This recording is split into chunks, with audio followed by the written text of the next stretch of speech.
Okay. So now in this video, we're going to add a free SSL certificate to our control panel.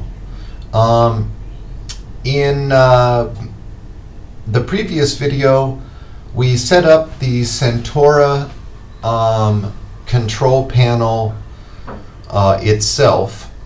And again, if you didn't watch the last video, the Sentora control panel is essentially like cPanel, only it's open source. It's free. You can use it on as many different IPs or virtual private server accounts, as many as you want. Okay. So let's do this. Now some of these things may be already installed. And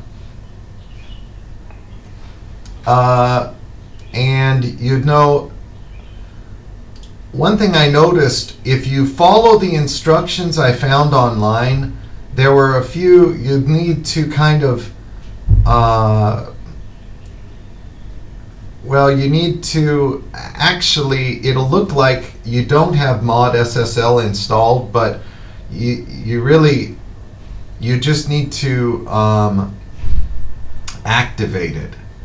So just follow the instructions in this video, and it should go fine for you. Okay. A lot of these things are already there. So now, again, here's one thing I want to tell you guys, that you need, even if you follow the Sentora instructions online, it won't include this command I just am using right now. Okay. And here, okay, we need to restart Apache, and so I wish they had a little bit better documentation on some of these things. But again, it is an open source project. So it is an open source project. So the thing is, they don't always. Okay, so there I've allowed port 43 to be open. Now we're going to use this Let's Encrypt option. There's more than one option for encrypting your control panel and domains. And what we're going to do, there's this free Let's Encrypt. I guess it's like a movement or a essentially it's free. It's and I have found this way a little easier than the others. So we want to do that. I'm installing Git right there. Okay. And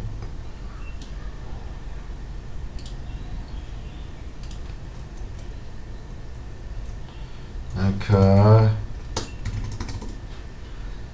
So now we are going to clone Let's Encrypt.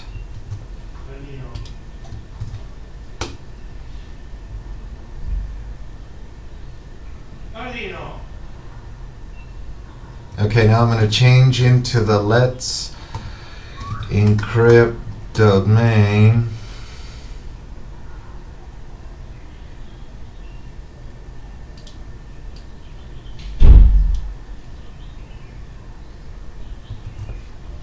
Okay, now let me think.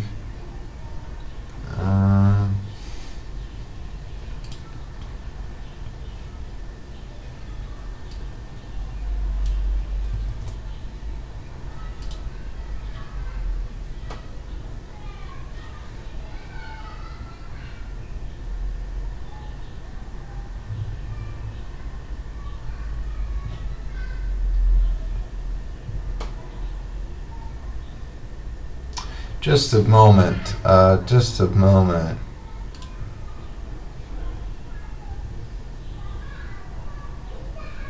Just a moment. It's taking a bit to install this. Please be patient with that.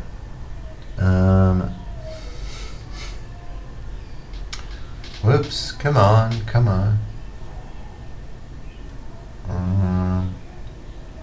So now one thing to bear in mind is there is a slightly different process involved in encrypting your individual domains and encrypting the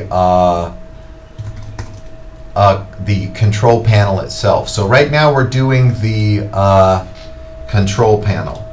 All right. So now we want to stop Apache. Okay. And here we're going to use this command. Okay. Now we want to add, now you're going to add in your panel domain name, whatever that was, whatever you chose. It could have been my panel, etc.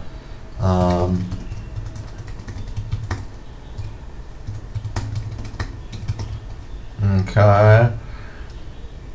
Okay.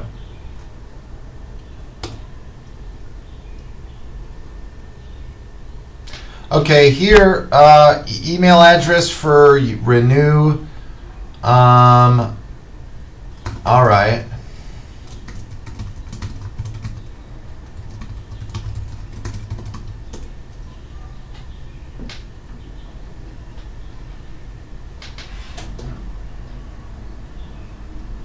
Okay, you want to agree. No. I already haven't shared that with them once. I don't want them having me in their records too much. Okay, so now we want to start Apache.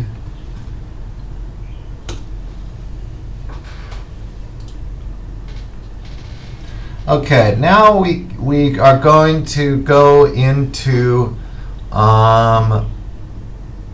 now we get to sort of the I guess you could say the more, well, this has to do with, actually we need to go into our control panel. Okay, we need to go into our control panel. That's a different one I have set up. Okay. Okay, so here we are. We're in our control panel. And let's, okay, so we need to go here. We need to go, I'm going to pull this over. We need to go, where do we need to go? We need to go here, whoopsie daisy, to admin, Sentora config for configuration. Then we go down to Sentora Apache port. And one thing to, right here, be careful, because one time I did this and it did not save. So we go over to Sentora Apache port, change to 443. Then we want to save those changes. Okay. And we also then want to go into admin, module admin, and then go to Apache configuration. And then we want to go down here to the global Sentora entry. And did I pass it? Yes, I did. It's right here. Okay. And there's some code we need to enter here.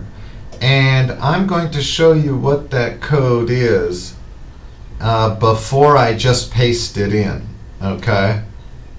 Hey, whoops. Sorry about that. Sorry about that. Okay. Okay. And you can see here it's a lot. All right. And I'm going to put links in the description. I'm going to put links in the description both to a plain old text file so that you can get it and copy and paste it, as well as some of the documentation on the Sentora website, but only not for purposes of you having to do any research or making more decisions on this, because I want this to be easy, but just for you to copy and paste this stuff. Now, obviously, it doesn't, you can see what we're going to need to change here. Okay, we're going to need to change this. I called it panel, just the way they did. And Chinese frequency-dictionary.com. Okay. And so I'm going to save that, and I'm going to come over here, and I'm going to paste it in there, and I'm going to come over here, paste it in there. Okay. So we need to copy this.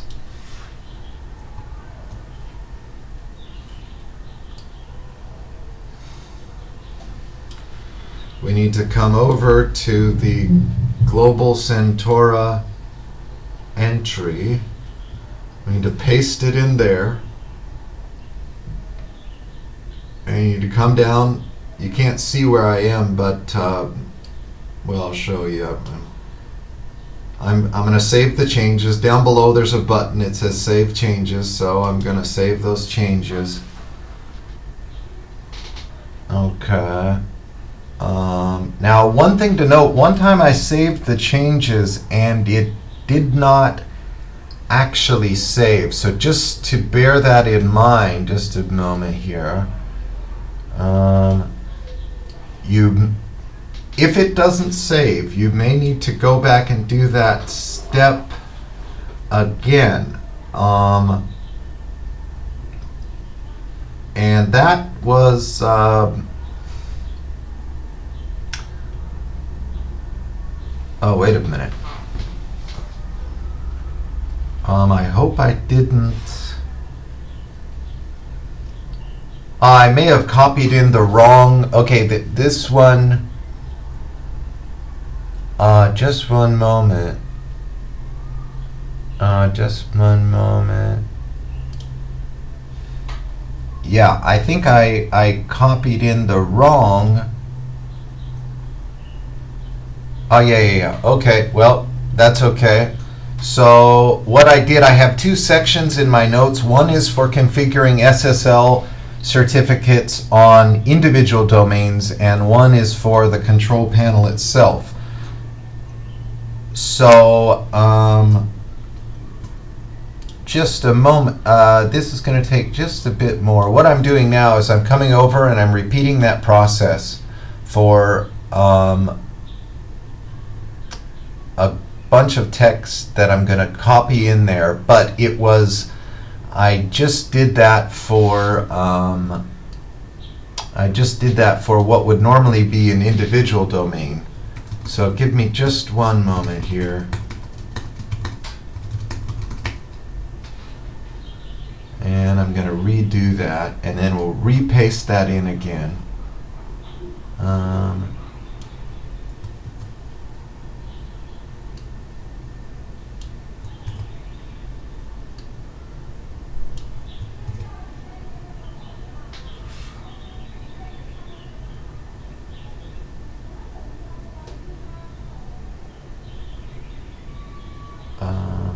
Okay. All right.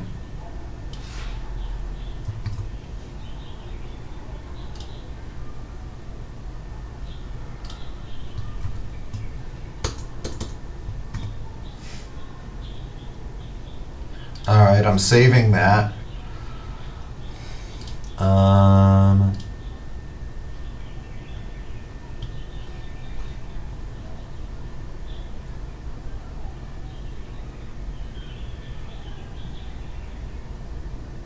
Okay, now we want to go over here.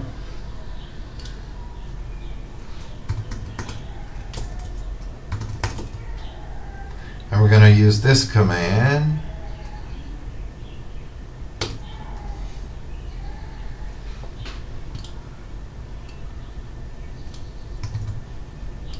This command, we're going to restart it.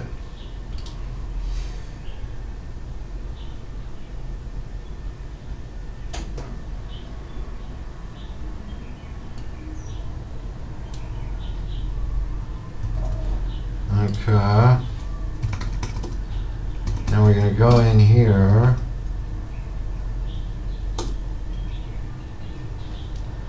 Now I want to find 80. You can just click down through here. Okay, it looks like this time it properly, I think it did properly save. One time I noticed that for some reason it didn't save.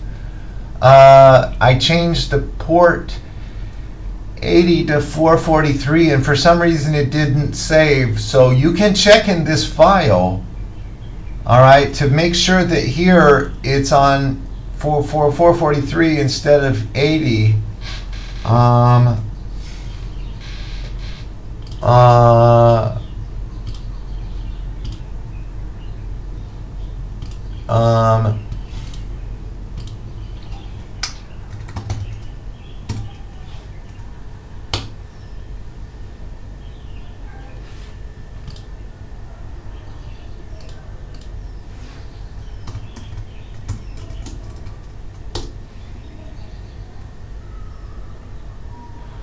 Okay, great. Now you can see up here it's HTTPS. All right. Now I'm going to put down. I'm going to put in the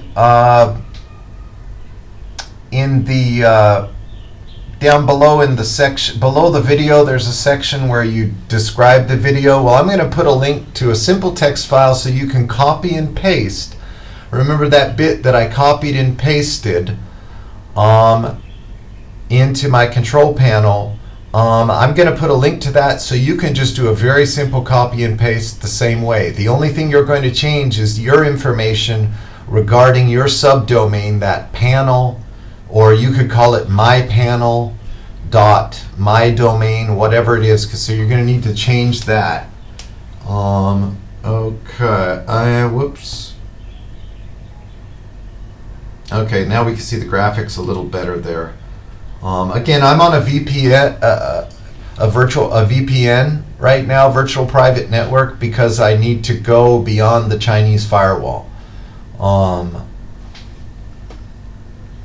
Okay, and again, you guys, if you're a beginner, sometimes, and I'm going to have another video on this, if you're a beginner, it might make sense for you to use cPanel for a while. I'm not going to say, I don't want you to get thrown off or to be, I guess you could say, prematurely put off from web development because you've got some configuration or setting on your hosting account, your VPS. You need to have at least a VPS account. And for whatever reason, because of some configuration, you can't get this to work. And for some people, it might be a good idea to just use cPanel because I know how much of a pain in the butt it can be where you follow instructions, you follow somebody else's instructions, and you get errors. And that tutorial didn't cover the particular circumstances existing on your account, your hosting account, your server, and such that an error is produced, and you kind of feel like, well, That's no good. I shouldn't follow your advice. So for some people, at least initially, it's okay to use cPanel for a while. And you know, it may even be that, hey, you could go create your own VPS account, but you don't want to. So you need to be able to put some of these things on the back burner. It's not a big deal. It's not rocket science. And so if you need to, use another option for now and later come back to installing an open source control panel, that's fine too. A lot of times you can see right over here up in the corner, right over here, you can see the CP. I still have accounts that use cPanel, and for some people, you know, it can be very, very reliable, and it's probably easier to use, and it's just ready. There are a lot of virtues to just using cPanel. So if you want to ignore this video and say, hey, I like your other videos, Rob, but I'm not really interested in setting up this particular open source control panel, I'll completely understand that. I still have accounts. I have virtual private server accounts out there using cPanel, and I'm not going to get rid of them because I've got lots of stuff set up on them. Okay.